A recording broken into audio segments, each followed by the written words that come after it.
Once again, good morning. So our topic for today, as I mentioned earlier, is about what Java string, okay, or a string in Java. So a string is an object that represents a sequence of characters or a char values. So in Java, now we have using java.lang.string class. It is used to create a Java string object. Uh, to give you some overview, we have Java by we have by string literal, no, created by using double quotes, of course.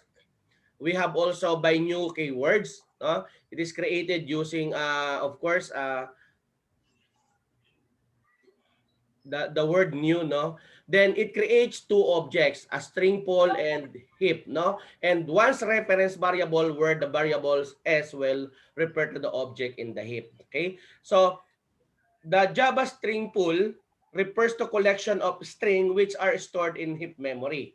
So whatever a new object is created, string pool first checks whether the object is already present in the pool or not. So it is present, then same reference is returned to the variables to the variable, else new object will be created in the string pool, and the respective reference will be returned. And actually this is what we call diagrammatic, no, representation. Okay, so we have also what we call the splitting string, no. This is a very frequent operation performed when coding. There are many ways, of course, to split a string in Java, but the most common way is using the string split method. Okay, so a string is an object which represent a sequence of characters, as I mentioned. uh, Strings are one of the most popular classes used while programming in Java by developers. But since strings are immutable, Java came up with two utility classes. We have the string builder and a string buffer. Okay, to make the string manipulation easy, I think that what we're going to do in to understand is the difference between string buffer and string builder. So string in Java are objects, no, used to represent a sequence of character. They can be either called using the string literal or by using the new keywords, as I mentioned earlier. Uh, I think you are also familiar, no, that the string, as I mentioned, are immutable in Java, represent in the UTF-16 format. So when a new string is created, it looks for a string with the same value in the JVM string pool. Okay, so maybe you are asking what is the difference between string buffer and string builder. String buffer and string builder are classes used for string manipulation, and these are mutable objects which provide methods such as substring, insert, append, delete for string manipulation. So this will be the first topic. How about the second topic that our presenter later demonstrate on how I will be able to create a program with this topic. So another topic that Miss Beautiful presented later is exemption handling. So exemption handling ensure that the flow of program doesn't break, no, when an exemption occurs. So example, if a program has bunch of statement and an exemption occurs midway after executing certain statement, then the statement after the exemption will not execute and the program will terminate abruptly, right? Now, there are mainly two types of exemption in Java. Okay, so we have check exemption and unchecked exemption. In computing and in computer programming, exemption handling is the process of responding to the occurrence of exemption. So anomalous or exemptional conditions requiring special processing, no, during the execution of a program. So what will be the benefits of exemption handling? So by using exemption to manage errors, Java programs have the following advantage for traditional error management techniques. Number one, separating error handling code from regular code. Number two, preparing errors from the full stack. And number three, grouping error types and error differentiation. An exemption or exemptional event is a problem that arises during the execution of the program. So when an exemption occurs, the normal flow of the program is disrupted in the program or application terminates abnormally, which is not recommended. Therefore, these exemptions are to be handled. The third topic is about object-oriented programming. So, of course, that is OOP. The procedural programming is about writing procedures or methods that perform operations of the data, right? So, while the object-oriented programming is about creating objects. From the term itself, no, objects that contain both data and methods. The object-oriented programming has several advantages over procedural programming. Like, of course, when you say OOP, that is faster and easier to execute, right? An OOP also provides a clear structure for a programs. It helps to keep the Java code dry, don't repeat yourself, and makes the code easier to maintain, modify, and debug. And through object-oriented programming, it makes possible to create full reusable application with less code and shorter development time. Okay. In object-oriented programming, the programmers allows to think of software development as if they are working with real life entities. So if you are in your everyday life as a programmer, of course, no, and even people have the knowledge and can do various work and tasks. So in OOP, subjects have fields to store knowledge, state data, and can do various methods. So before diving into the four pillars of object-oriented programming, I would like to go over some of the basic terminologies. We have the object. Of course, that is the instance of the class. No, it's the working entity of a class. So while the class is a model or standard about the capability of what an object can do. We have also method. No, it can modify a class state that would apply across all the instances of the class. And the instance, these are like objects. However, let's think about it is that this term as a blueprint for a car design. It's the class description. All the cars manufactured from that blueprint are objects of that class. And your car that has been made from that blueprint is an instance of the class. So what are the four pillars of object-oriented programming? We have encapsulation, right? Accomplished when each object maintains a private state inside a class. Okay? We have also abstraction. It is an extension of encapsulation. It is the process of selecting data from a larger pool to show only the relevant details to the object. We have also inheritance. No? It is the ability of one object to acquire some all properties of another object. And of course, we are familiar with child inherits the traits of his or parents and so on and so forth. That this will be an example during our undergraduate program. We have also polymorphism, right? Polymorphism give us a way to use a class exactly like its parents to there is no confusion with mixing types. No? Then, another topic, in the last topic that our presenter discussed is about the JDBC or the Java Database Connectivity. JDBC is the Java API that manage connecting to a database, issuing queries and commands and handling result set obtained from the database. It was actually initially conceived as a client-side API, no, enabling a Java client to interact with a data source. That changed with JDCB, sorry, which included an optional package supporting server-side JDBC connection. So we need to think that every new JDBC release, since that there was feature updates to both the client-side package, yung java.sql, right? And the server-side package, that javax.sql. Okay?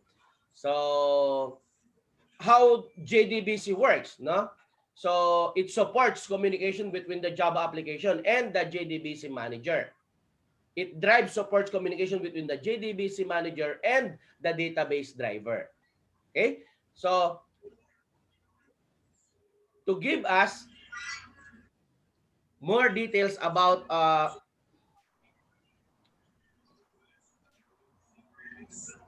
intermediate Java.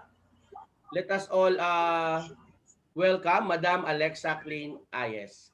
Take it away, Madam. Thank you po. Good morning po. Good morning, everyone. Yes. Bago po ako tumuloy dun sa aking topic, i-overview ko lang po yung arrays po nung nakaraan na lesson po ni Sir James Nuevo. So, paano po ba mag-initiate ng arrays? So, ganito po yan. Ito po yung ating name, int Baki.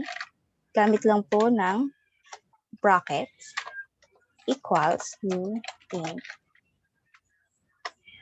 4. As you can see po, we initialize po as 4, but hindi po ito yung laman ng ating array. Ito po yung storage, kung ilan yung may handle ng ating array.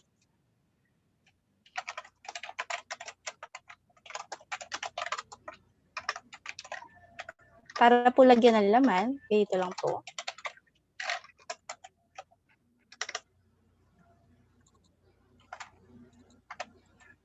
Paalala ko lang po, ang ating array ay always nag-start sa 0.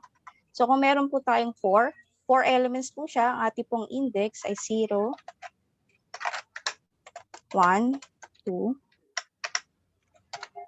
and 3.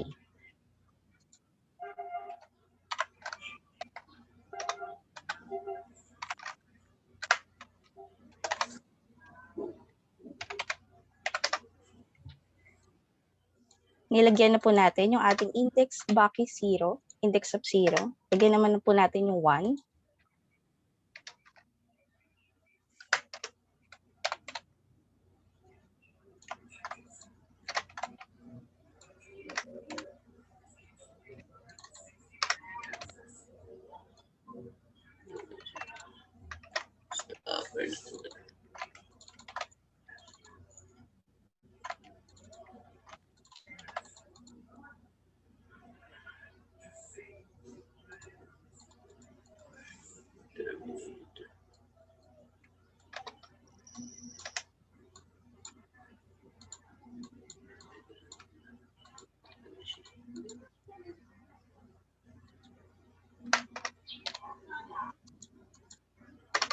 Here po, kung gusto na po natin i-print yung ating index, system out lang po, and then tawagin po natin yung ating Baki. At pili lang po tayo dyan kung ano po gusto natin ma-print. Sa akin po, gusto ko pong i-print muna yung ating Baki index of 3.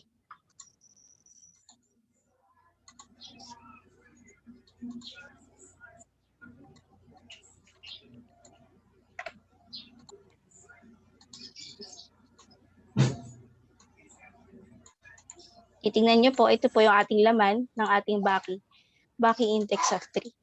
So what if po nagkamali po tayo, accidentally na print natin yung Baki 4, since ang ating array po ay lagi nag-i-start sa 0, wala po tayong index of Baki 4. Mag-error po ang ating system.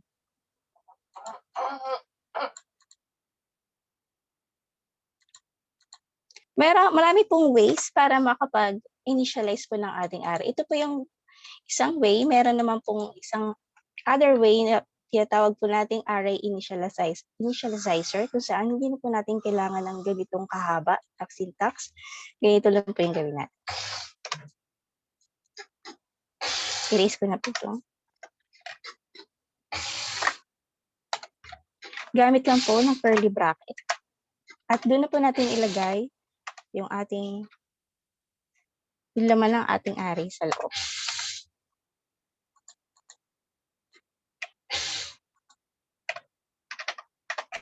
So kung ipiprint po natin, same lang din po. Kung gusto po natin ng isang index lang,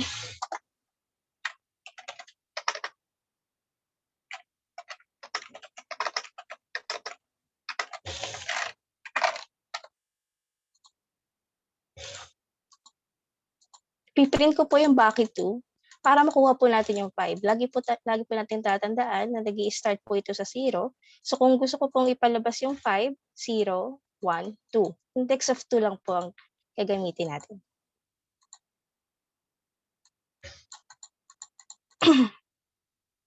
So what if gusto naman po natin i-print lahat ng laman ng ating array, lagay lang po natin siya sa loop.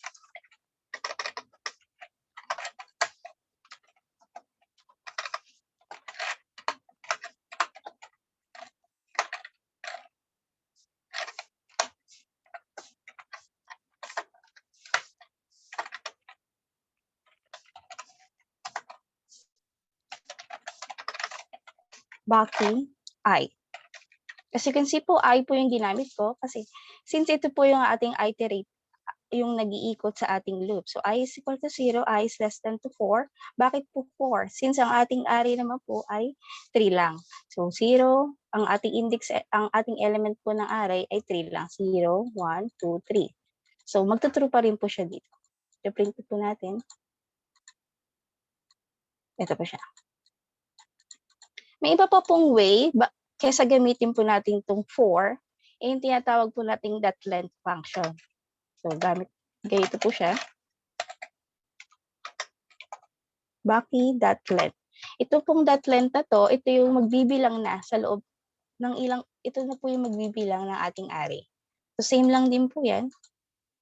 At least hindi na po natin kailangan gumamit po ng numbers just in case po, hindi natin mabilang na kung ano po yung laman ng kung ilan laman na po yung nasa ating array. Ito pong ginagawa ko nga pala is one-dimensional array lang po. So, next po natin yung two-dimensional array. Erase ko na po ito.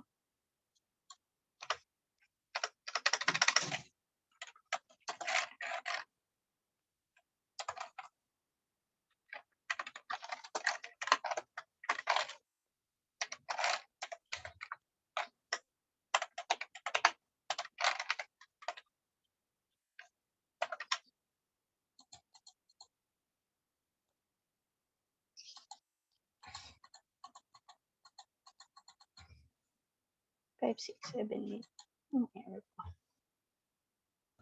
Yung int mo, ma'am, wrong. Ay, sorry. Thank you.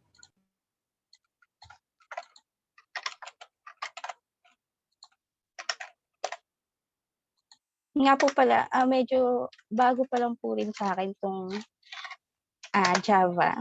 Hindi po ito yung language ko po talaga naaral. So, pag may mali po, pasusuyin na lang po. Pag po may mag-raise po ng hand, pa-correct na lang po ako.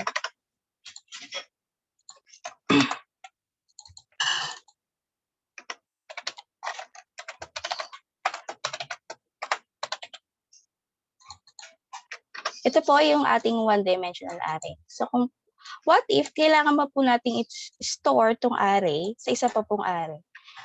Gagamit na po tayo ng two-dimensional array.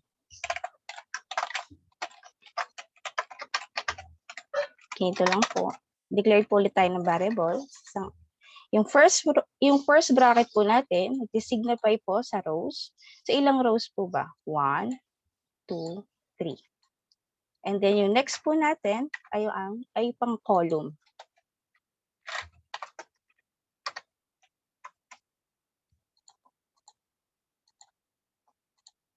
Pasok na po natin siya sa loob.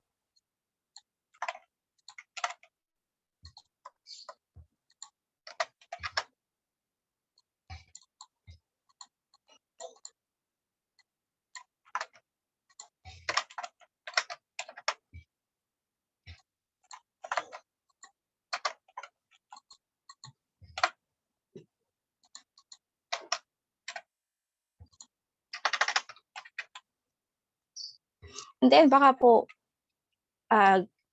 magkaroon po tayo ng ma-print po natin siya ng ganito, hindi po yan gagana. Tulad po ng ginagawa natin kanina, hindi po yan gagana na ganito po. Mag-error po ang ating system pag pinasok po natin siya sa loop. Try ko lang po, pakita sa inyo.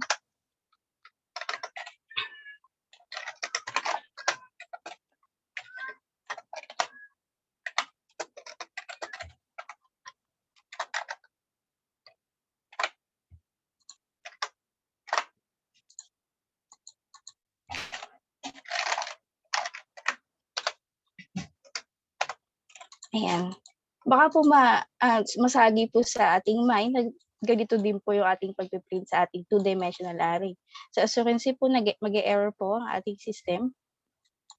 Exception thread. Ayan. Ito po yung error niya kung ilang array po yung laman ng ating P. So, ganitong error po is hindi po maganda kasi hindi na po naman natin nakuha yung loob ng ating array. So, para po makuha yung loob ng ating array, gagamit na po tayo ng nested looping. So, meron na po tayong pangalawang loop. So, itong isang loop po natin na nasa taas ay para po sa ating rows. So, ilang rows po ba? 1, 2, 3. Ito lang po natin to, 3. Yung pangalawa naman po ay para sa ating columns. J is equals to 0. J is equal to 4. Bakit po 4? Since ang columns po natin ay 4. Kasi kasi po 1, 2, 3, 4.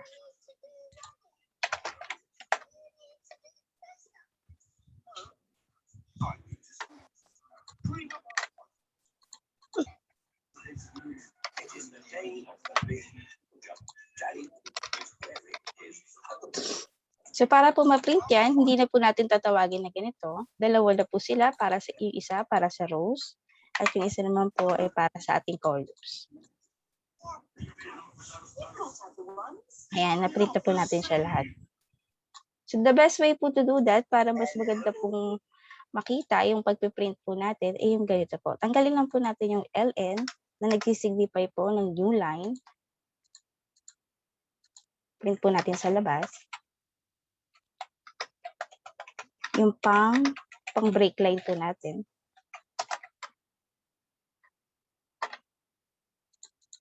Then, print po ulit natin. As you can see po, ganito na siya. Ito yung first array po natin, second array, and then ito naman po yung ating last array, yung pangatlo po. So, ayan. Overview lang po ito nung kay Sir James Nuevo na topic. Review lang po natin. So, ang next topic ko po, since okay na po tayo sa array, yung sa strings naman po.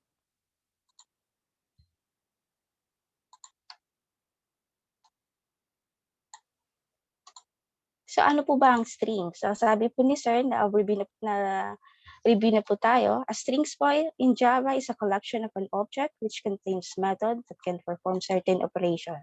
For example, the length of a string can be found with the length method. Meron pong mga methods available, yung ating 2 uppercase and 2 lowercase. So, meron din pong the index of.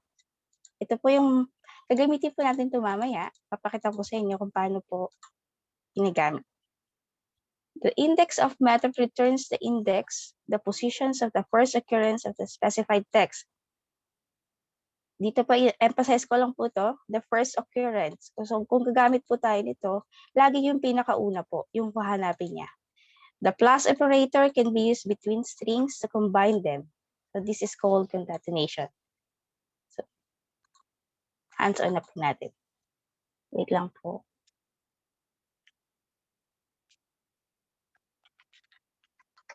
Explain ko lang po, ito pong ginagamit po natin na system out.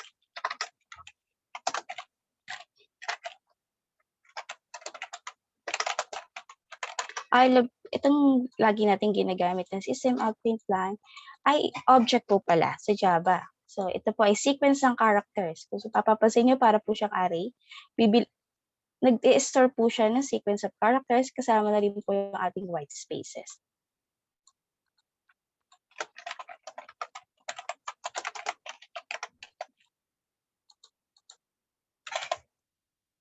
So, in Java po, always remember, in Java, a string is an object and a string is a sequence of characters. So, ganito po, gamitin yung ating string.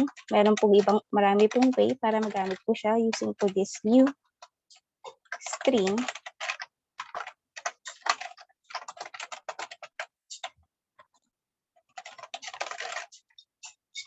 Ganito. So, kung ipiprint po natin,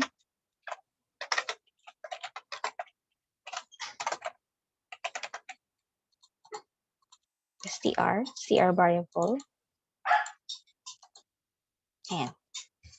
May isa naman pong way, yung ating laging ginagamit, which is yung ganito po.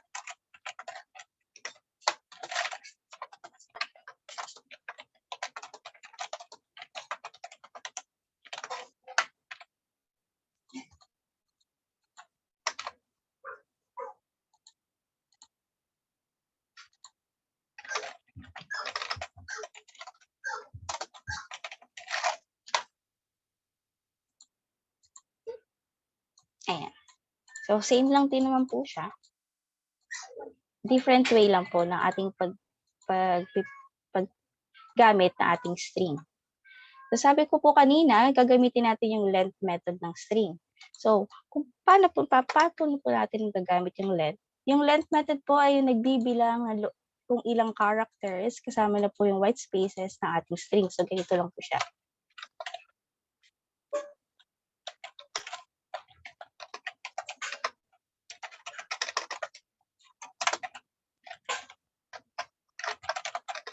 The length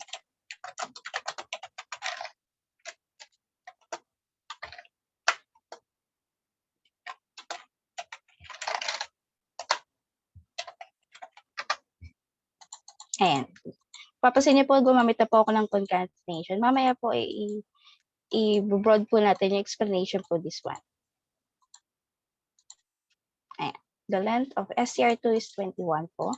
Kung bibilangin po natin itong str2 na dineclare po natin, magkakama po tayo sa output po na 21. So, next naman po natin ay yung to uppercase and to lowercase po na pwede natin magamit kay string.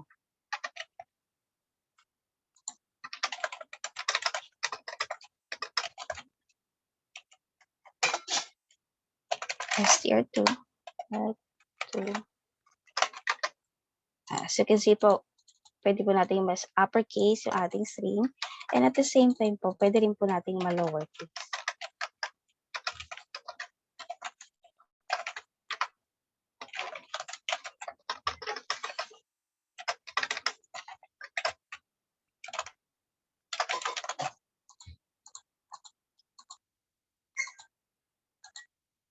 Ayan po siya. Ito po yung isa, yung ating to uppercase na method. Ito naman po yung to lowercase natin na isa na function po. Ayan.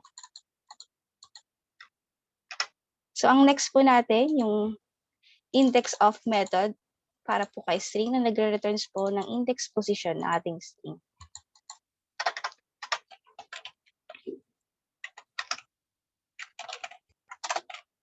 So, ganyan lang. str2. Index of, dito po sa loob nito, kung ano po yung hahanapin natin. Kumari, gusto po natin hanapin ng word na also, kung anong pang ilang index po siya, lagay lang po natin dyan. And then, pag niran po natin, kalimutan.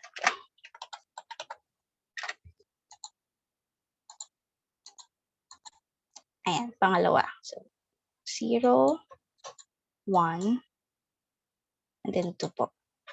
Ayan, pangalawa siya. Index of also 0, 1, 2. So, ayan po siya.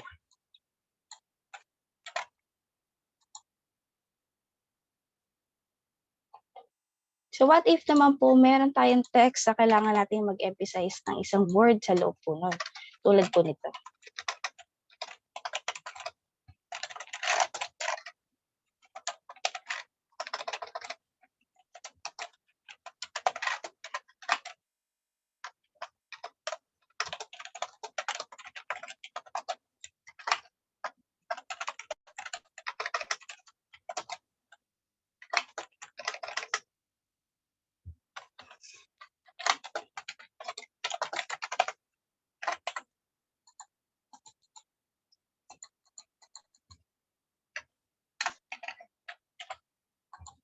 So, you can see po, ina-error na po tayo ng ating IDE.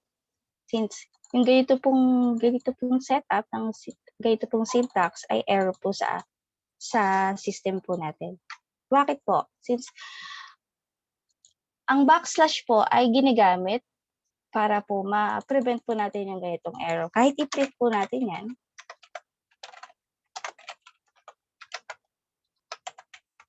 magtuthrow po yan ng error. Ayan po.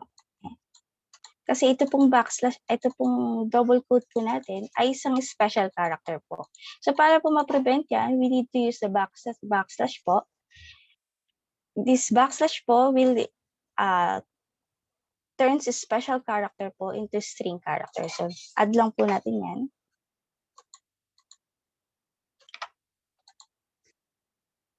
Sa labas po pala.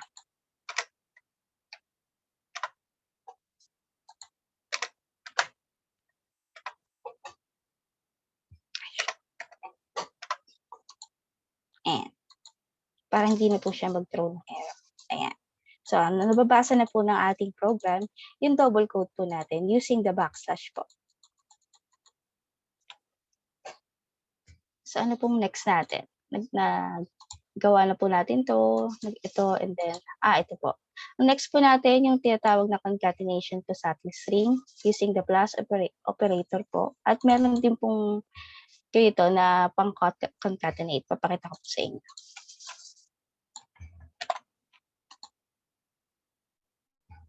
So, ganyan.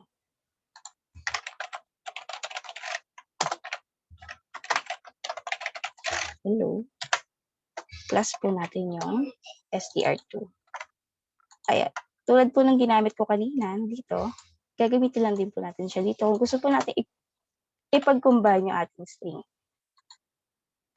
Pag niran po natin, hello, plus po yung ating str2 na naglalaman ng I also love hamburger. Ayan, yan siya. So what if gusto naman po natin yung dalawang variable, string variable. So ganito lang po yan, str2, str plus str. Tawagin lang po natin. Ito po yung isa. Ito naman po yung pangalawa. Hiniran po natin. Ayun po siya sa baba. Ayun, ganito po yung pag-concatenate sa ating string. So, may iba pa pong way, which yung paggamit po ng ganito.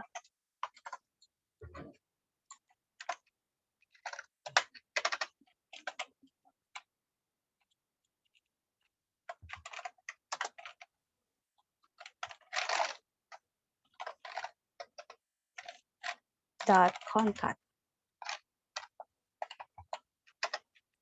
And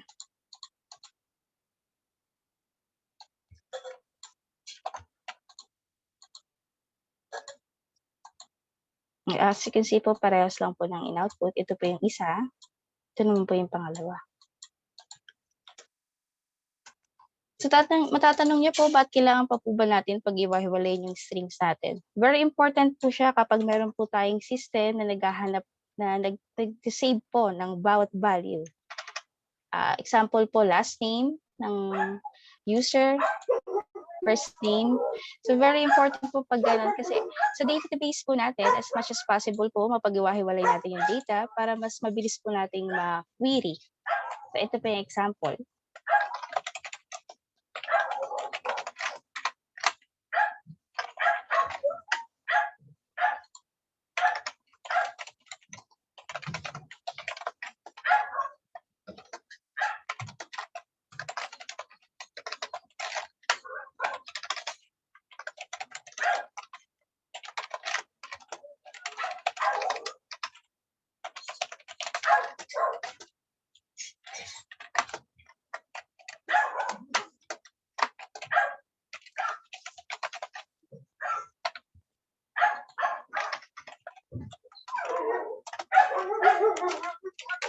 Ayan. So, pinag-iwal. Sensya na po dun sa dogs.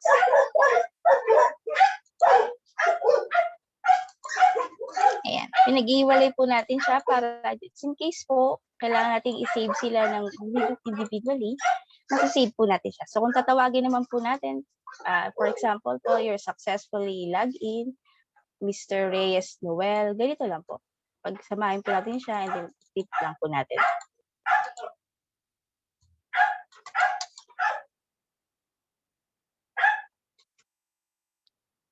So, may nakalimutan po ako. Sa string, yung pong tinatawag na string buffer po in builder, hindi ko po napag-aralan po. Sorry, sir.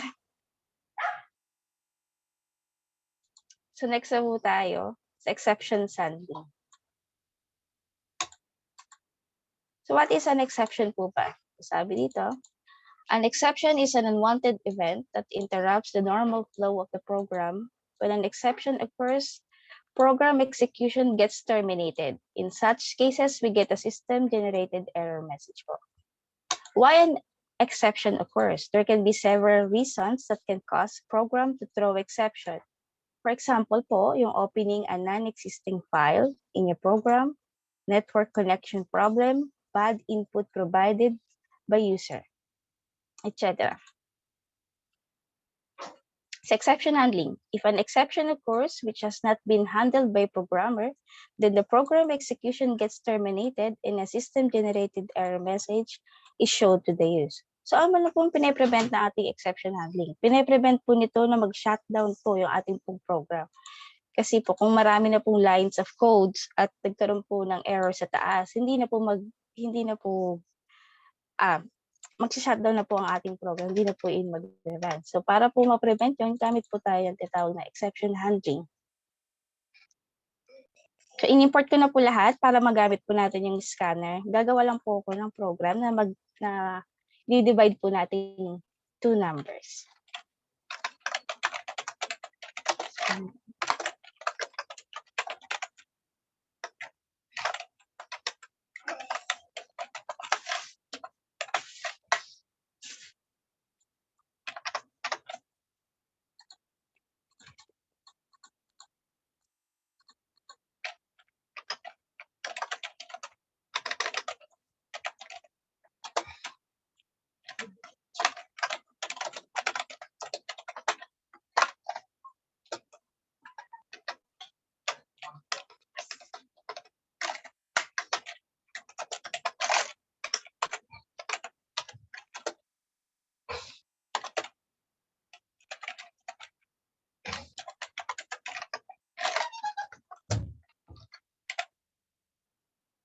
Copy lang po natin para sa ating second number.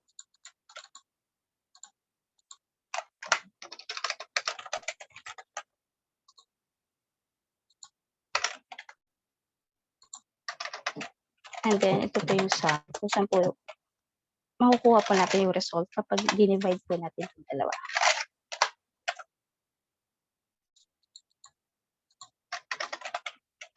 Itong ginagawa ko po na program, ay wala pa po itong exception handling. Papakita ko lang po sa inyo kung ano po naging error po kapag hindi po tayo gumagamit. Kung ano po yung nagiging disadvantage po ng ganitong program. So, enter first number, 12, divide sa 4. Wala pong error. So, try po natin ulit. What if po, nag-enter po ako ng 12, at dinivide ko po ito sa 0. Alam naman po natin na hindi po natin pwede i-divide by 0, yung isa pong number. Ayan, lumalabas na po yung ating error. So, this error po will stop po the program. So, the best way po to deal with that ay yung paggamit po ng try-catch. Try po muna natin itong bits of code.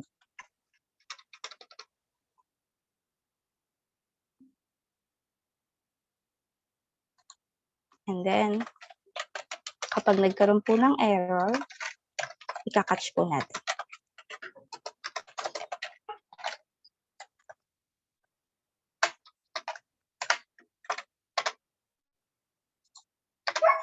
Tatanungin niyo po bakit po exception. Ang exception po ay yung nagka-catch po na ating error. So marami po may mga different types of error po kasi tulad po ng arithmetic error at input error po. So ang exception po will catch all of them po. So lagay lang po natin is dito pwede natin pong ma-remind si user na hindi po natin pwedeng gawin. Can't do that. Ano na po natin ulit. So, enter first number, 12, then 4. Ayan, wala pong na-catch na error since tama naman po yung input na ating user. So, run po natin siya ulit para po makita natin na ka-catch po ng error itong ating try-catch. So, 12, divide po ulit natin sa 0, which is hindi po pwede. Ayan, as you can see po, na-catch na po niya. Ayan, very efficient po itong ganito pag gusto po nating hindi masira muna yung ating program. So what if naman po meron po tayong program na kailangan po nating paulit-ulit i-remind kay user na ayusin niya yung kanyang input. So using po yung tinatawag nating do while loop, kung saan iikot po yung ating try catch sa loob hanggang matama na po na ating user yung kanyang input. Wait lang po.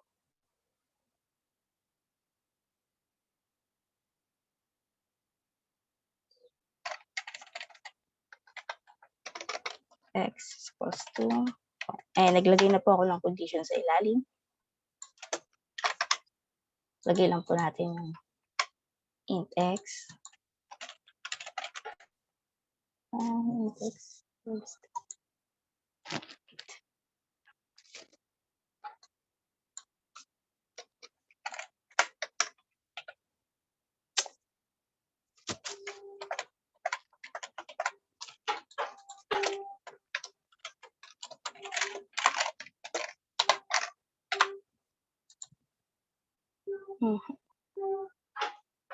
An error.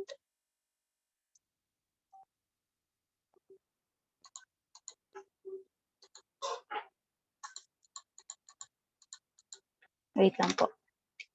Error.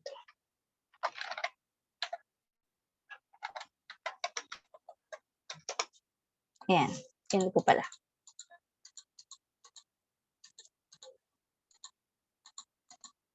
And then, do, tatry po niya. And then, pag mali po, i-catch po natin system.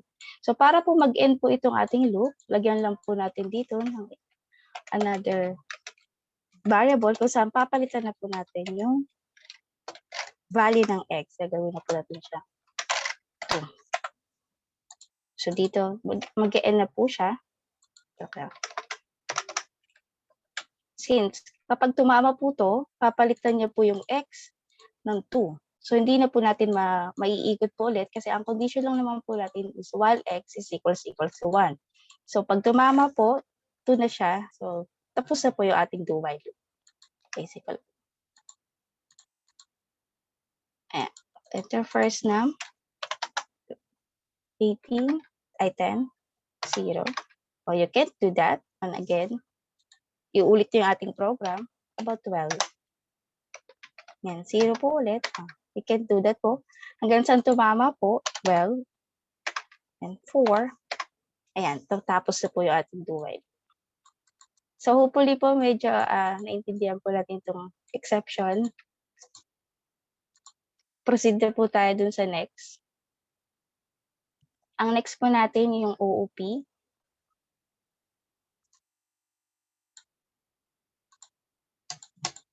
Wait lang.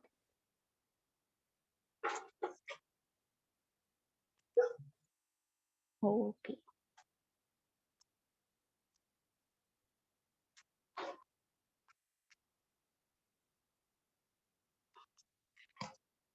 OOP. So what is OOP po? OOP is an object-oriented programming. So procedural programming is about writing procedures or methods that perform operations of the data. While object-oriented programming is about creating objects that contain both data and methods. Object-oriented programming has several advantages over procedural programming. Number 1 po, OOP is faster and easier to execute. OOP provides a clear structure for the programs. OOP helps to keep the Java code dry or don't repeat yourself and makes the code easier to maintain, modify, and debug. OOP makes it possible to create full reusable applications with less code and shorter development. So sa OOP po may tinatawag tayong classes. So what is a class? A class is like an object constructor or a blueprint for creating objects.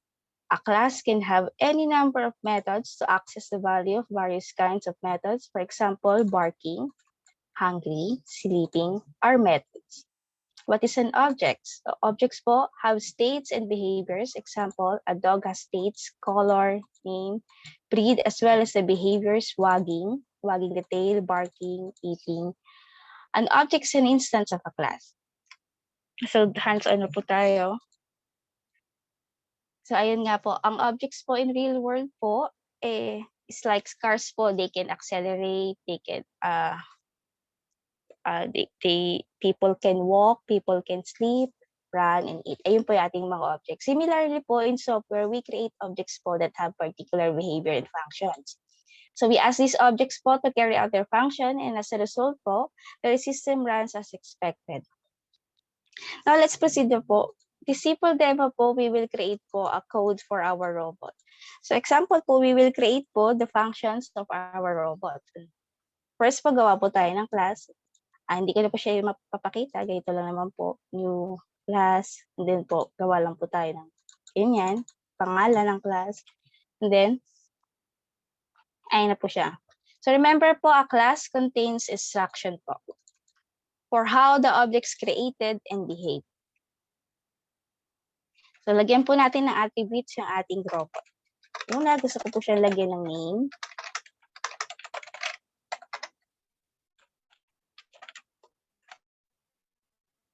Gusto ko rin po siya lagyan ng age. And at the same time, yung height po niya. At saka yung kanyang eye color. Ito po yung tinatawag na attributes na ating robots. Then, ang next na po natin yung behavior niya. So, ano po bang kaya niyang gawin? So, next po natin, kaya niya pong gawa po tayo ng method. Kaya niya pong magsalita.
And, so, yung robot po natin, kaya na po magsalita. Next naman po, about naman po, bigyan natin siya ng ability to eat.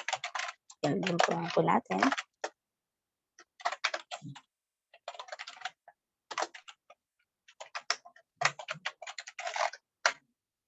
And then, ability naman po to walk. Simple program lang po ito.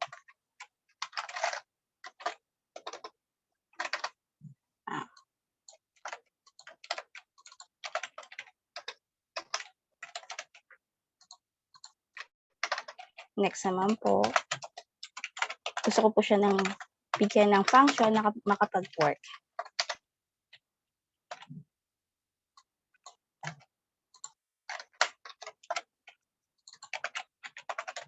Ayan. So ito pong nasa taas, ito lang po yung kakayahan na ating robot. So as you can see po, yung robot natin hindi po kaya mag-swim, hindi din po kaya lumipad, fly, kasi remember po, ito lang po yung ating din-declare. Kung magde-declare po tayo ng para po sa swimming or flying, robot po natin kaya po yun. So emphasize ko lang po ulit, yung ating pong class contains instructions po. Ito yung ating class, contains instruction po of how objects created and behave.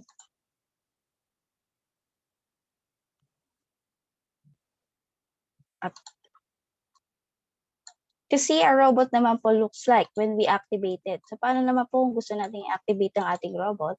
We need a special method po, which called constructor po. A constructor provides a way to construct objects, and since it's a robot class, it will help us create objects of type robot. Define na po natin yung ating pong constructor. Ang constructor po natin, always, mapapansin niyo po, kapareho po na ating class. So, yan. Ganyan lang po. Kikreate po ako ng, magkikreate po ulit tayo ng isa pang class kung saan tatawagin po natin ating pong robot at yung kanyang mga functions sa loob. So, ito po yung class. Imagine niyo na lang po, ito po yung paggagawa ng ating robot. Dito po natin siya i-activate. So, ito yung laboratory. Initialize po tayo ng variable. Robot. Tom. Variable pa lang po ito. And then, Tom equals to new robot. Tom. Tingnan niyo po mabuti ito. Tom.speak. Kung speak na to ay galing po sa ating robot class. Ayan. Titingnan po natin kung masasabi niya po ito na galing po sa ibang class, na pupunta po sa laboratory class. Run po natin. Ayan.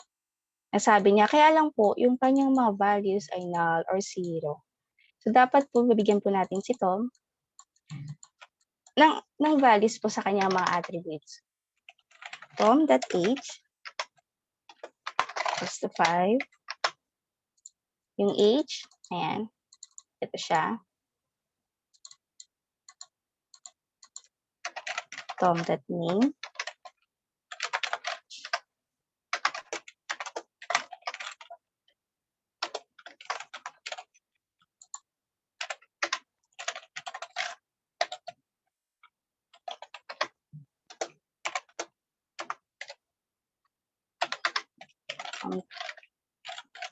Eye color will be brown. Ayan. Ito pong mga ito ay galing po sa kabila. Ayan. Meron po siyang name. Binigyan na po natin siya ng name na Tom Rider. Binigyan na rin po natin ng age. At binigyan na rin po natin ng height in inches. And then, at yung color, eye color po niya na brown. Run po natin ulit. So, Tom, I need you to speak po. Is parang ganyan po. Sabihin natin sa kanya. And then, ayan. Kaya niya na pong masabi yung kanyang mga attributes. So, hello, my name is Tom Rider. I'm 72 inches tall. I'm 5 years old and my eye color is brown. So, ganun din po kung gusto po natin siyang palakarin. Tom walk.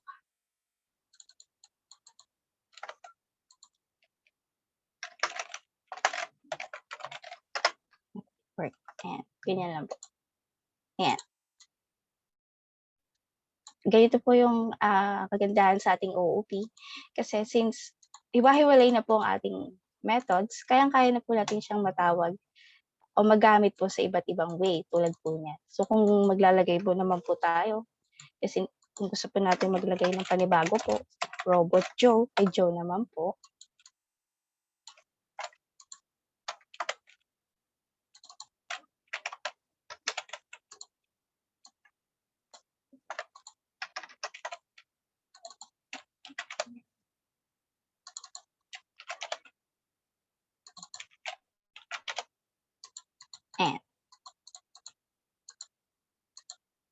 And ito po yung kay Joe.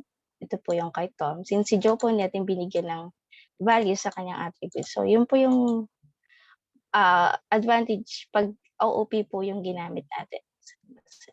Ayan. To keep, don't repeat yourself, and makes the code easier to maintain, modify, and debug. As you can see po, this one, to create full reusable application. Tulad po ng ginawa natin, ni-reuse po natin yung ganitong function kay Joe naman po. So, may isa pa pong way kesa ganito po siya, kesa ganyan, yung paglalagay naman po ng parameter sa loob po nating constructor. So, ganito po siya. Bigyan ko lang po ito ng parameter. Pasok na po natin dito sa loob. Para pag tinawag po natin sa kabila, string name, age,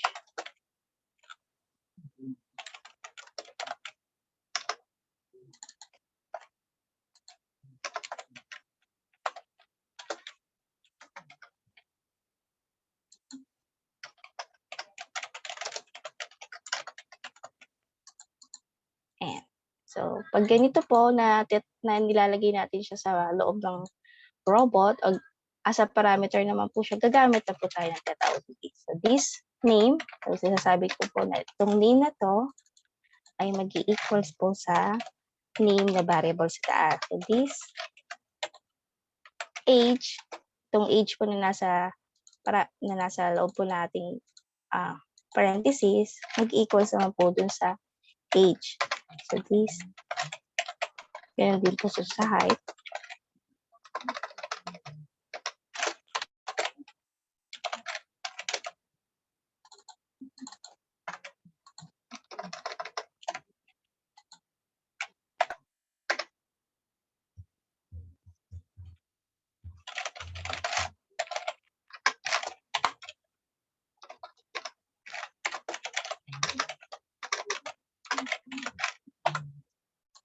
And so, pag tinawag po natin siya na nakaganito na nasa loob na po natin yung structure, ganito na po ang pagkuha natin. Hindi na po natin kailangan ito. Comment out ko lang po muna. Ganito na po siya.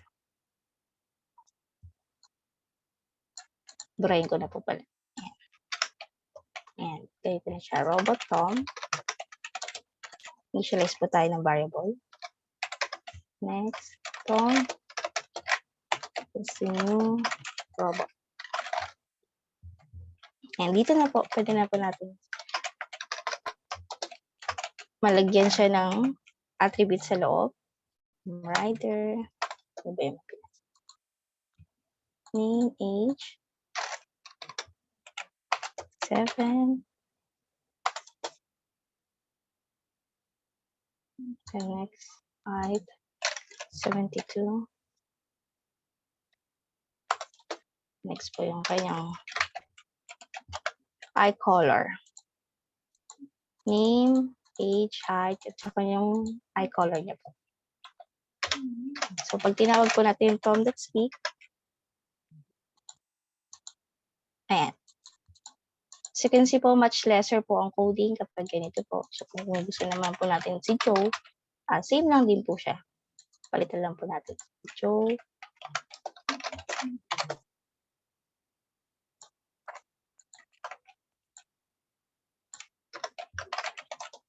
Ayan.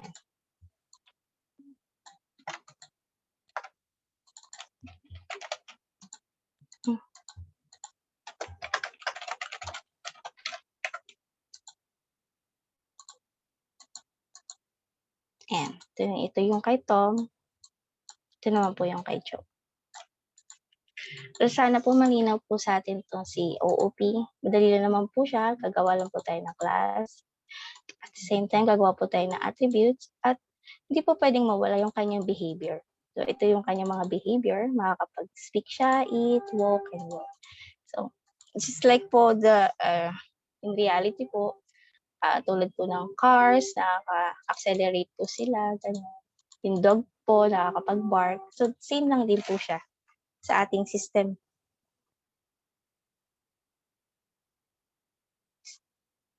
Wait lang. Sa ating pong software. So, sa loob po, ang tawag po natin sa mga gito ay mga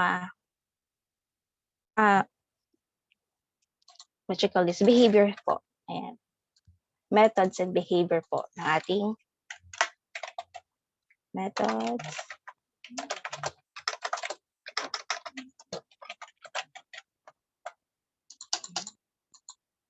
So, ito nasa taas po yung ating mga attributes. And then, ayan. Sana po malinaw po itong OOP sa inyo. Very simple program po lang po na which maiintindihan po nating lahat. Ayan. So, next topic ko na po yung JDBC. So what is JDBC po? JDBC stands for Java Database Connectivity, which is standard Java API for database independent connectivity between the Java programming language and a wide range of database. So the JDBC library includes API for each of the tasks mentioned below that are commonly associated with database usage. So, una po natin kailangan gawin, making a connection to database. Gagawa rin po tayo ng SQL or MySQL statement. And then, i-execute po natin yung ating SQL queries in the database, viewing and modifying the result records. So fundamentally, JDBC is a specification that provides a complete set of interfaces that allows for portable access to an underlying database.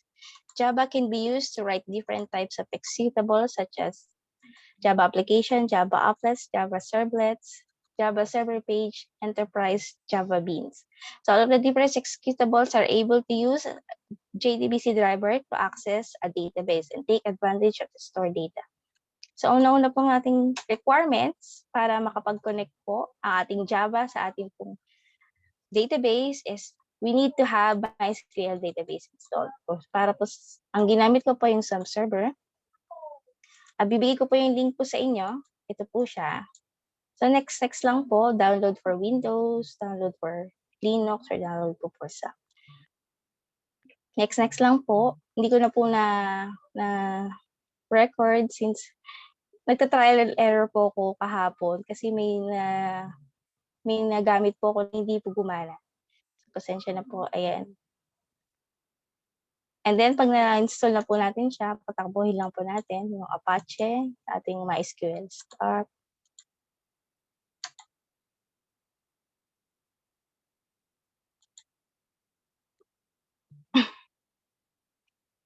Ayan, running na po sila.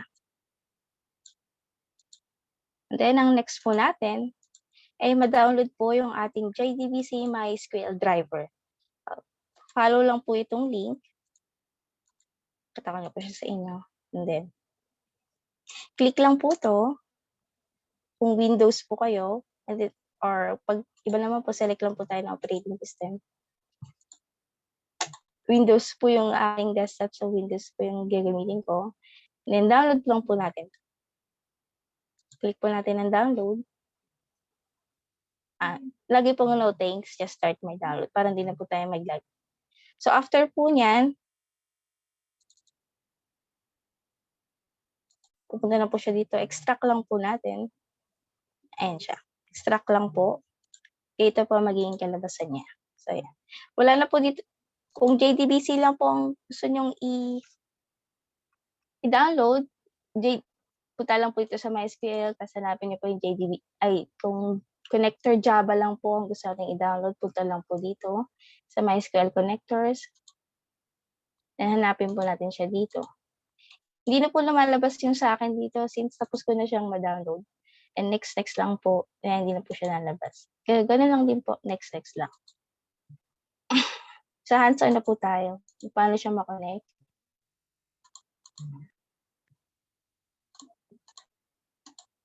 Ayan. Una po, gawa tayo ng Java project. Name.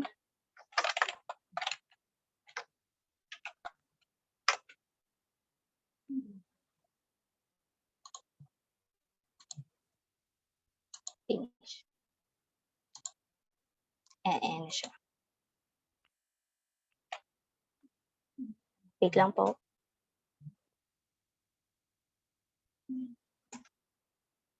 Then, next po, gawa po tayo ng library. Ng folder library. Ang pangalan po nating folder, live or library. Ayan po siya. Then, hanapin po natin yung Java na dinownload kanina. So, yung sa akin po, nandito sa program files.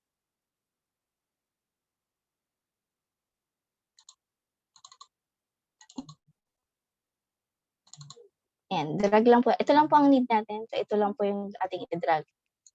So, after po mo nyo ma-download to, pili lang po kayo ng path. Ang path ko po ay yung nasa program files, MySQL, tas nasa loob po nila. Tag lang po natin sa loob. Click copy files, okay. As you can see po, ayun na siya. At ang next naman po natin ay click po natin itong ating project folder, then properties. Punta po tayo sa module path. Add po natin yung jar. Expand lang po natin yung library. Click po natin siya. And may jar na po. Meron na po tayong connector. Then apply and close. After po niya, gawa na po tayo ng class.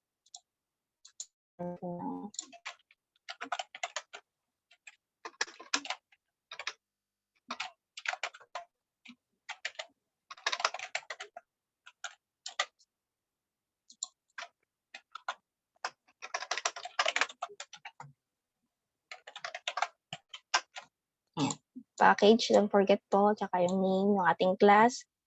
And then, click lang po natin. And then, ayan na siya. So, para po ma-import natin yung, wait lang po. So, para ma-import natin yung ating library, yung nilagay po natin na connector, ganito lang po. Hindi ko siya masyadong kabisado, kaya kuha na po ako dito. And import Java SQL. Import po natin dito sa taas. Kasi po, tinry ko na po siya. Pero ulitin ko po sa inyo kung paano po siya nakakapag-connect sa database.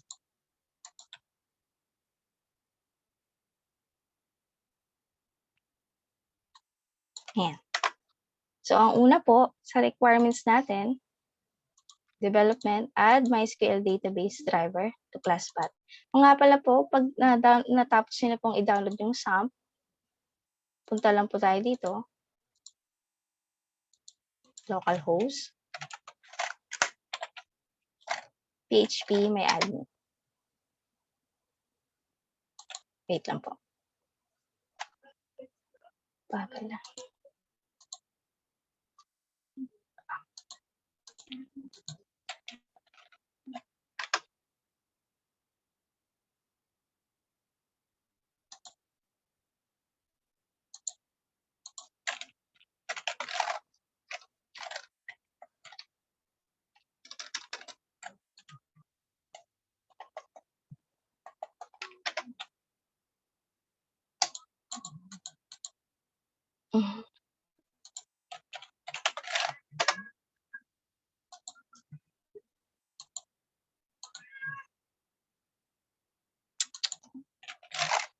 Yan na tao.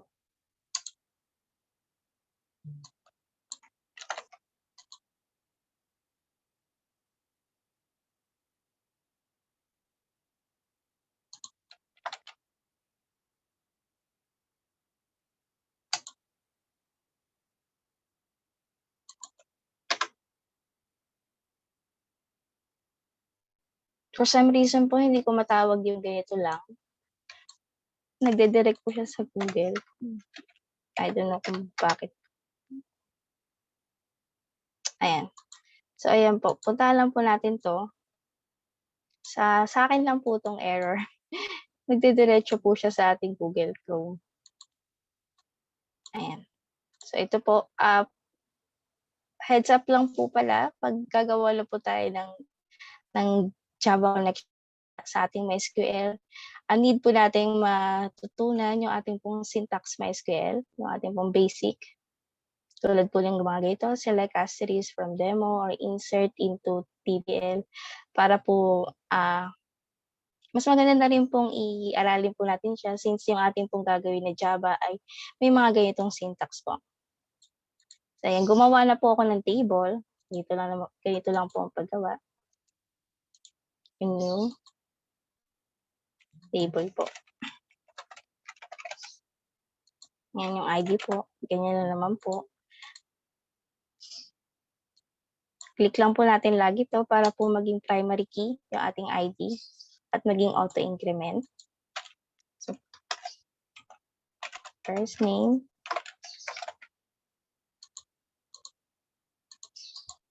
Bigyan lang po natin 50. Varchar po is a string, a text po. Yan. Last name. So, marami pong data types dyan. Meron pong long text, medium text, characters, ayan po, timestamp, pag-read po natin ng dates. So, ayan po. Mas okay po kung mari-review po natin to ulit ang ating MySQL.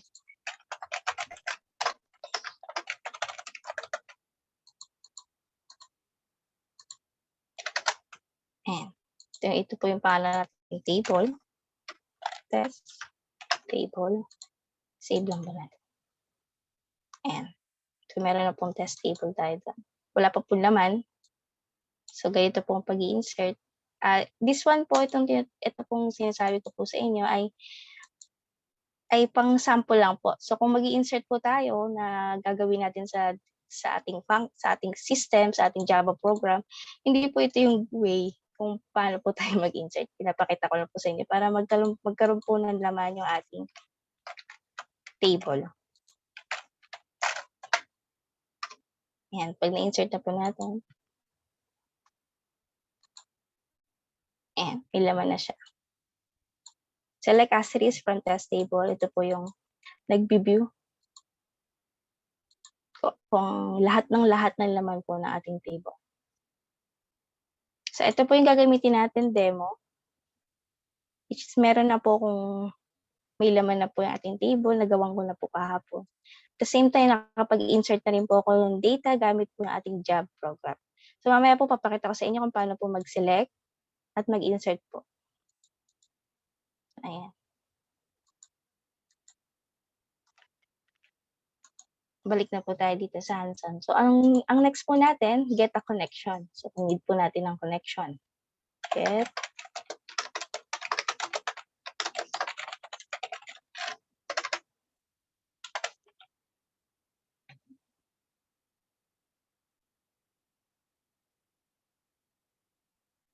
Wait lang po. Connection.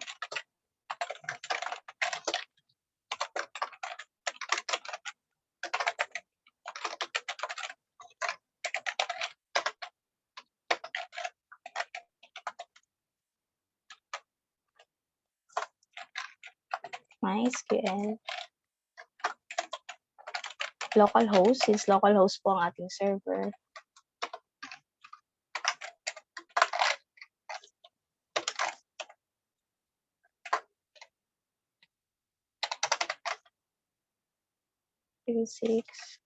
Pangalan po na ating table, which is yung demo.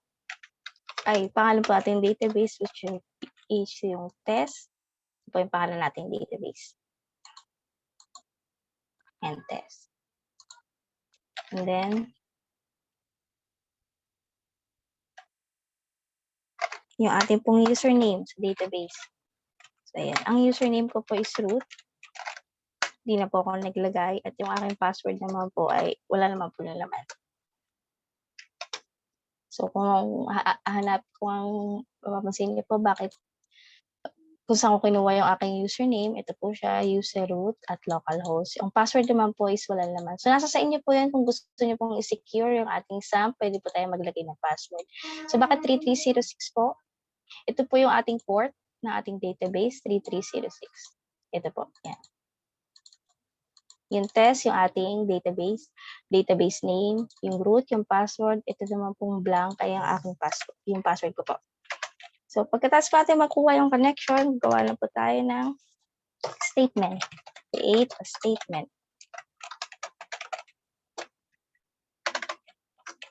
Statement.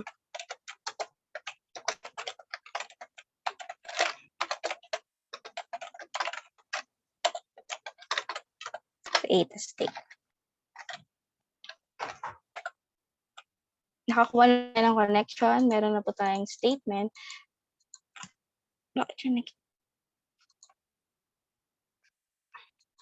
So, after po niyan, process na po natin yung makukuha nating result. Execute po lang muna natin. Execute.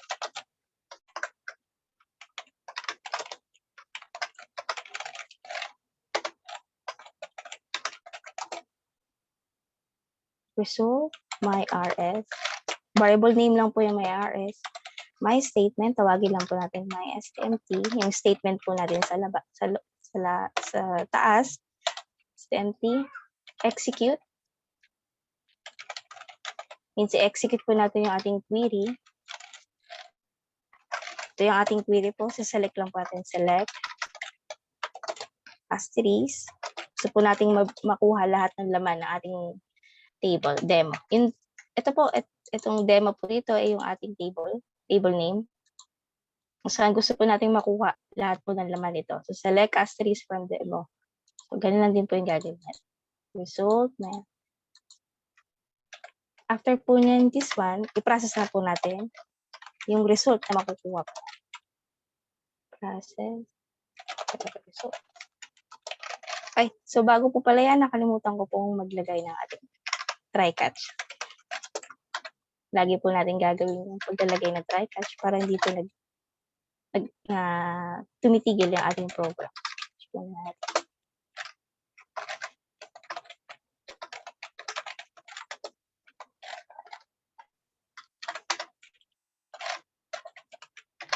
Ayan. So, kung ito pong ganito, ay magpiprint po ng error. So, kung magkaroon po muna tayo ng error sa ating connection, makakatch po ng ating try catch. Balik na po tayo sa pagpaprocess ng result. While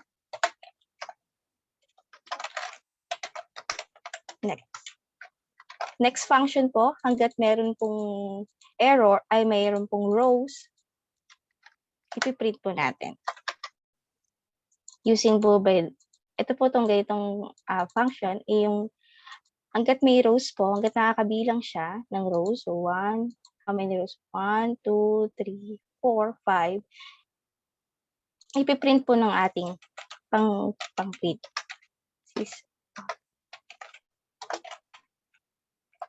My RS. Also remember po to change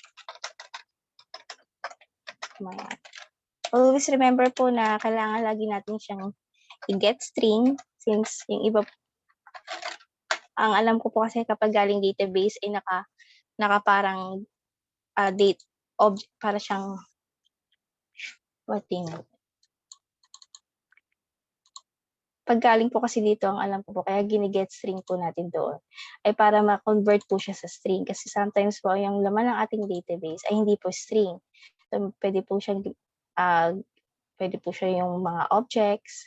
So, lagi pong get string para mabasa po ng ating program. Class name.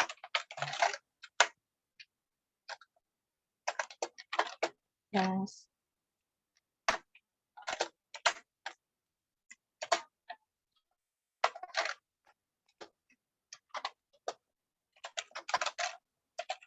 Get string.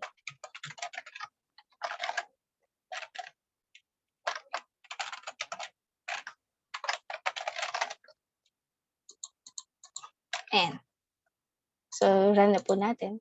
Ayan.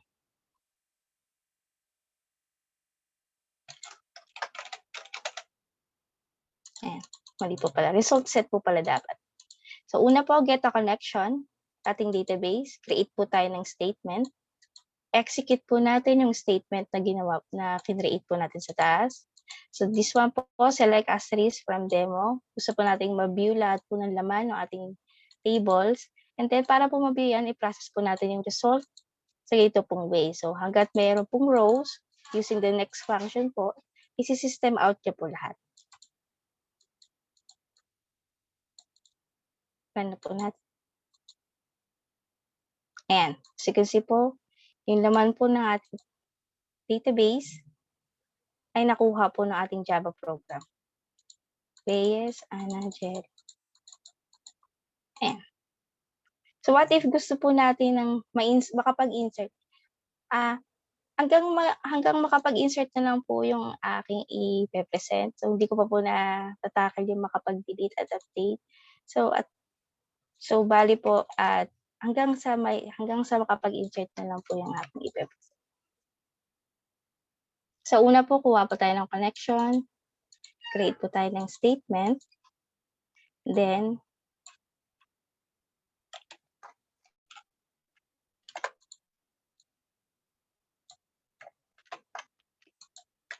Magka-create po ng statement. Execute po tayo ng query.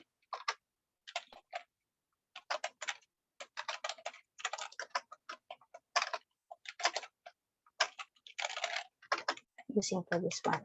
String SQL is equals to insert. Ito po ay MySQL syntax po. Dapat po talaga maaral po natin ito. Kasi in case need po natin gumawa ng isang Java system.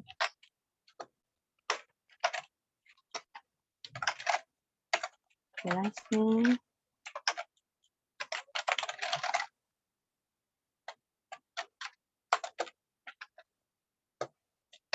First name. Insert po tayo ng first name. Email address. Kung baka maguluhan po kayo kung sino itong mga to, ito po yung ating fields sa table. Ito po sila, last name, first name, and email address. Hindi na po natin kailangan ng ID since chinikan po natin yung auto-increment po kanina, which is siya na po yung mag-update po ng ating ID. So, hanggang sa mag-i-start po siya sa 1, 2, 3. So, kapag nag-i-insert po tayo, siya na po bahala magbigay po sa atin ng ID. First name, and then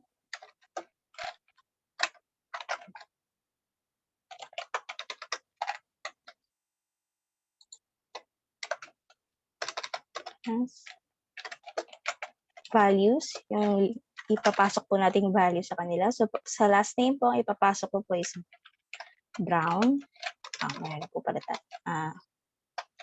Legaspi. So, first name naman po, pasok ko po yung TV. And then, sa email address, Legaspi.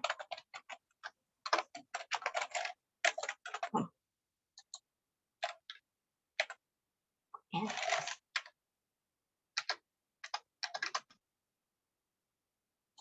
Burahin ko na po ito para hindi po masyadong magulo. Ayan. Ito na po yung execute natin. Pag-execute natin ng SQL query. And then, ang next po natin yan, my stmt execute.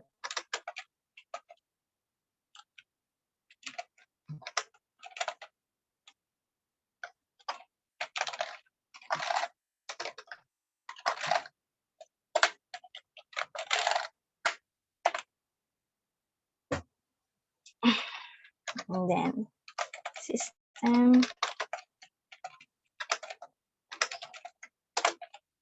line insert complete. So, ayan.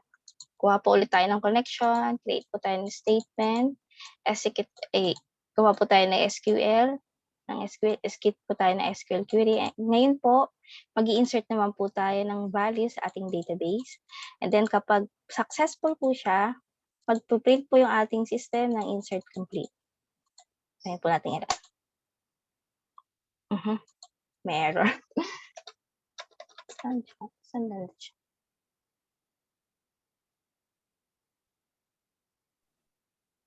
Okay, error. Single quote. Saan? SQL. Email.